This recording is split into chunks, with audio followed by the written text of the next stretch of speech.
यदि आपका बच्चा जेड को जी, आइदर को ईदर, नाइदर को नीदर और शेड्यूल को स्केड्यूल बोलने लगा है तो समझ लीजिए उसका अमेरिकीकरण हो गया है। और यदि उसका पसंद का संगीत यदि ऐसा है, one thing I don't know why it doesn't even matter how hard you try, तो उसका पक्का ही अमेरिकीकरण हो गया है। साथियों, इन्हीं सभी बातों पर कि ऐसा क्यों हो रहा है और भारत में ही नहीं पूरे विश्व में हो रहा है, इन्हीं पर आज का विश्लेषण रहेगा। तो शुरू करते हैं आज का वीडियो।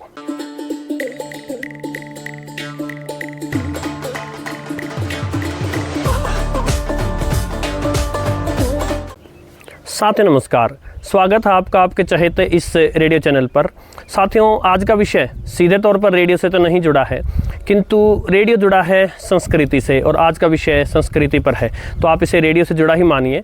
और कुछ ऐसी बातें आपके समक्ष प्रस्तुत करूंगा जिन्हें सुनकर आपको आनंद भी आएगा और आप सोचने पर मजबूर भी होंगे। आपको दो उदाहरण देता हूँ जिन्होंने मेरी आंखें खोल दी। पहला उदाहरण मैं देता हूँ भाषा से संबंधित। मैं जब ऑस्ट्रेलिया में पढ़ रहा था, अपनी MBA कर रहा था, तो उन दिनों वहाँ मेरे कुछ मित्र ब्राज़ील देश के थे और कुछ अर्जेंटीना के थे। तो जो ब्राज़ील वाले जो भाषा बोलते थे वो पोर्तुगीज़ थी और जो अर्जेंटीना वाले भाषा बोलते थे वो स्पेनिश थी। तो मैंने क्यूरियोसिटी के कारण उनसे पूछा कि देखिए कहाँ ब्राज़ील विश्व के नक्शे में और उससे हज़ारों हज़ार किलोमीटर दूर कहाँ पुर्तगाल। तो पुर्तगाल की भाषा पुर्तगाली जो है वो ब्राज़ील वाले क्यों बोलते हैं, और इसी तरह कहाँ स्पेन है यूरोप में और कहाँ अर्जेंटीना है दक्षिणी अमेरिकी महाद्वीप में हज़ारों हज़ार किलोमीटर दूर। तो फिर आखिर क्यों अर्जेंटीना के लोग अपनी किसी भाषा की बजाय स्पेनिश बोलते हैं। और जो उत्तर मुझे मिला साथियों, उसने मुझे अचानक से यूं चुटकी में इस बात का उत्तर दे दिया कि हम भारतीय अंग्रेजी के पीछे क्यों इतना भागते हैं, क्यों हम अंग्रेजी से दबने लग जाते हैं, क्यों कोई अच्छी अंग्रेजी झाड़ दे यदि तो ऐसा माना जाता है कि ये तो हाई स्टैंडर्ड का है। और उत्तर ये था, ब्राज़ील के लोगों ने ये बताया कि हम कभी पुर्तगाल की कॉलोनी थे, पुर्तगाल का कब्जा था कभी यहाँ, तो उन्हीं की भाषा जो है यहाँ बोली जाने लगी। और इसी तरह अर्जेंटीना जो है वो स्पेन की कॉलोनी थी, तो वहाँ स्पेनिश भाषा बोले जाने लगी। तो मुझे तुरंत समझ में आ गया साथियों, हम इंग्लैंड की कॉलोनी थे तो हमारे यहाँ इंग्लिश बोली जाने लगी। देखिए, जब भी कोई एक देश दूसरे देश पर कब्जा कर लेता है, तब वहाँ के लोगों को नौकरी के लिए जिस देश ने कब्जा कर लिया है उसकी भाषा सीखनी पड़ती है। साथ ही जो एक गुलाम हो जाता है उसे ये लगता है कि उसे गुलाम बनाने वाले संभवतः कुछ ज़्यादा हाई स्टैंडर्ड के लोग रहे होंगे और वो उन जैसा बन जाना चाहते हैं। तभी तो साथियों, जहाँ स्वतंत्रता के पश्चात रूसी भाषा में, जर्मनी जर्मन भाषा में, जापान जापानी भाषा में उन्नति कर रहा था, वहीं भारत की उतनी उन्नति नहीं हो पाई साथियों, क्योंकि हमने अपनी भाषाओं की जगह अंग्रेजी भाषा ला दी। आज भी जब भी कोई अध्यापक कक्षा 9 या 10 में बच्चों को पढ़ा रहा होता है, साइंस पढ़ा रहा होता है, तो पहला कार्य साइंस पढ़ाने की बजाय जो अंग्रेजी में लिखा हुआ है उसे हिंदी या जो भी क्षेत्रीय भाषा है उसमें ट्रांसलेट करके बच्चों को समझाना होता है। अब दूसरा उदाहरण साथियों, मैंने कभी कभी किसी वीडियो में बताया है, मेरा ज्योतिष विज्ञान में भी मेरी रुचि है, वेद, आयुर्वेद, ज्योतिष, ये सभी मेरे फेवरेट फील्ड हैं। तो साथियों, एक UK की एस्ट्रोलॉजर थी और उनसे मेरी बीच बीच में कभी बात होती थी। उनको भारतीय ज्योतिष सीखना बहुत पसंद था, तो उन्होंने यहाँ के बारे में पूछा, तो मैंने उन्हें बताया कि भारत का आज का युवा जो है वो भारतीय कम और अमेरिकी ज़्यादा हो जाना चाहता है। तो आप हैरान हो जाएंगे, उन्होंने ये बताया कि UK का युवा भी अमेरिका जैसा हो जाना चाहता है। अब देखिए, अंग्रेजी भाषा कहाँ पैदा हुई? इंग्लैंड में। तो अगर पूरे विश्व में अगर अंग्रेजी का स्टैंडर्ड रूप पूछा जाए तो कहाँ होगा? इंग्लैंड में। ठीक वैसे जैसे विदेशों में किसी भी देश को अगर हिंदी सीखनी हो तो वो हिंदी कैसा बोलना चाहेंगे? भारत जैसी, क्योंकि भारत से हिंदी बनी, तो जैसे हिंदी भारत में बोली जाती है वही स्टैंडर्ड हिंदी है। तो आप यकीन मानेंगे, UK में बच्चे पैदा हुए हैं, उन्हीं के देश से अंग्रेजी पैदा हुई थी, लेकिन वो UK की बजाय USA जैसी अंग्रेजी बोलना चाहते हैं, वैसा बन जाना चाहते हैं। तो साथियों, प्रश्न ये उठता है कि क्यों ऐसा हो जाना चाहता है? युवा जो संगीत पसंद करते हैं वो USA टाइप का है, या जो भोजन पसंद करते हैं वो यूएसए टाइप का है, या उनके जिस लहजे में बोलते हैं, जो कपड़े पहनते हैं, जैसी वो अपनी संस्कृति अब बना लेना चाहते हैं, वो सभी यूएसए जैसा है, चाहे फिर वो यूरोप का युवा हो या एशिया का युवा हो।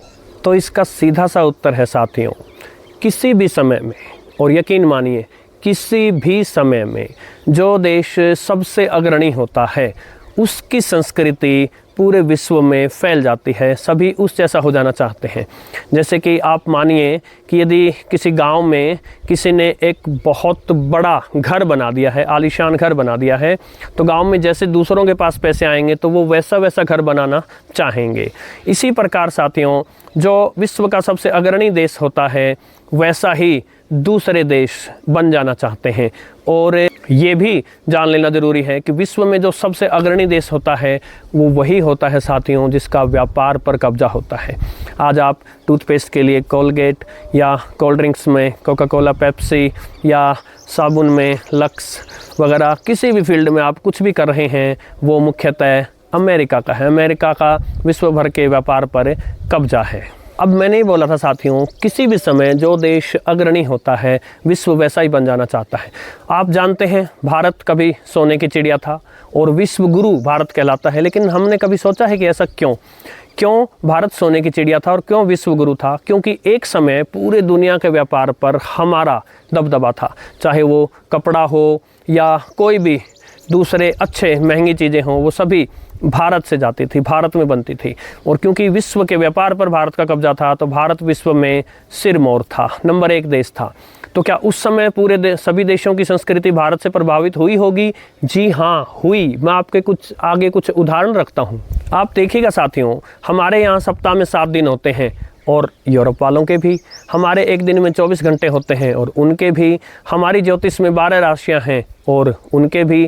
तो ये सभी चीज़ें साथियों, क्या ये सिर्फ एक संयोग है? और देखिएगा, हमारा जो रविवार है, रवि यानी सूर्य का वार, वही उनके संडे है यानी सन का वार। इसी प्रकार जो हमारा शनिवार है वही उनके सैटर्न का सैटरडे है। तो बहुत सारी चीज़ें, या हमारे यहाँ हमारे 24 घंटे थे जिनको हम 1 घंटे को होरा बोलते थे संस्कृत में। आप यकीन मानेंगे स्पेनिश भाषा में तो घंटे को आज भी होरा ही बोलते हैं। और अंग्रेजी में जो आवर जो है HOUR आवर, वो भी होरा से ही आया है। या आप मानिएगा, हम जैसे संस्कृत में अग्नि कहते हैं, उनके यहाँ इग्नाइट है। हम संस्कृत में 8 को अष्ट बोलते हैं, वो 8 बोलते हैं। बहुत सारी चीज़ों की छाप यूं की यूं हमारी छाप उन पर है। क्यों? क्योंकि हम कई सहस्त्र वर्षों तक, हजारों वर्षों तक हम इस विश्व के सिरमौर थे। जैसा हमारा कैलेंडर था वही पूरी दुनिया फॉलो करती थी, जैसे हम थे वैसे ही पूरी दुनिया हो जाने चाहती थी साथियों। लेकिन समय ने करवट ली और हम नंबर 1 नहीं रहे, अमेरिका नंबर 1 बन गया। तो अब साथियों हर चीज़ पर अमेरिका का प्रभाव है। वैसे तो संस्कृतियाँ जो हैं, भाषाएं, वो समय के साथ सब कुछ बदलता रहता है साथियों। लेकिन तेज़ी से बदलाव जो आता है, और संस्कृतियाँ अगर तेज़ी से बदलती हैं तो वो केवल इसी कारण बदलती हैं कि जो विश्व का सिरमौर देश है उसकी सॉफ्ट पावर होती है, उसकी संस्कृति का पूरे विश्व पर प्रभाव पड़ता ही है। अब यदि इस दृष्टिकोण से देखा जाए कि क्या सही है क्या गलत, तो साथियों वो तो मैं तय नहीं कर सकता, वो तो हर किसी को अपना सोचना है। किंतु एक चीज़ जो है वो मैं अवश्य, जिसका आभास मुझे हमेशा होता है, वो ये कि ये भाषाएं जो हैं ये हज़ारों वर्षों में बनती हैं, संस्कृति जो है वो हज़ारों वर्षों में बनती है साथियों। किसी भी दूसरे देश की नकल करते करते साथियों अपने ओरिजिनल, अपने मूल वास्तविक चीज़ों को भूलना नहीं चाहिए। यही मेरा संदेश है आज की पीढ़ी के लिए। एक उदाहरण प्रस्तुत करता हूँ। देखिए साथियों, यूरोप वगैरह जो ठंडे देश हैं उनको क्या चाहिए कि अगर वो शर्ट पहनेंगे तो ये बटन भी बंद हो, ऊपर से टाई वाई जैसी कोई चीज़ हो जो एकदम कस कर रखे, और साथ ही ऊपर कोई भारी भरकम कोट हो ताकि सर्दी कम लगे। भारत जैसा देश जिसमें उत्तर भारत को छोड़ दे, और उत्तर भारत के भी जनवरी दिसंबर 2 महीनों को छोड़ दे, तो कम से कम दिन में तो पूरे भारत में लगभग गर्मी ही होती है। तो ऐसे में आप सोचिए, एक समाचार पढ़ने वाला, एक न्यूज़ एंकर, बाहर 50 डिग्री सेल्सियस गर्म, तापमान है, सब कुछ जो है वो उबल रहा है, लेकिन उसको स्टूडियो में बैठाकर आर्टिफिशियली ठंडा वातावरण पैदा करके उसको शर्ट पहनाई गई है, बटन बंद करके टाई कसी गई है और ऊपर से कोट पहनाया गया है। और न्यूज़ एंकर ही क्यों साथियों, जो ऑफिस में जाते हैं उनको भी, और जो बच्चे विद्यालयों में जाते हैं उनको भी। तो देखिए, कोई लॉजिक तो हो, नकल करने के पीछे, दूसरे की संस्कृति के पीछे भागने के पीछे कोई लॉजिक तो हो। जब इलॉजिकल कॉपी होती है साथियों, तब ये समझ में आता है कि बुद्धि ईश्वर ने दी ज़रूर है हमें साथियों, लेकिन हम उसका उतना प्रयोग नहीं कर पाते जितना करना चाहिए था।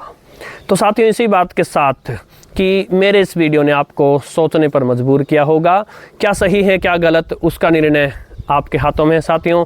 आशा आपको आज का वीडियो पसंद आया होगा। यदि पसंद आया है तो इसको शेयर कीजिएगा, हाइप कर दीजिएगा, लाइक कीजिएगा, और चैनल को सब्सक्राइब नहीं किया तो सब्सक्राइब कीजिएगा। आपका विशेष आभार। नमस्कार।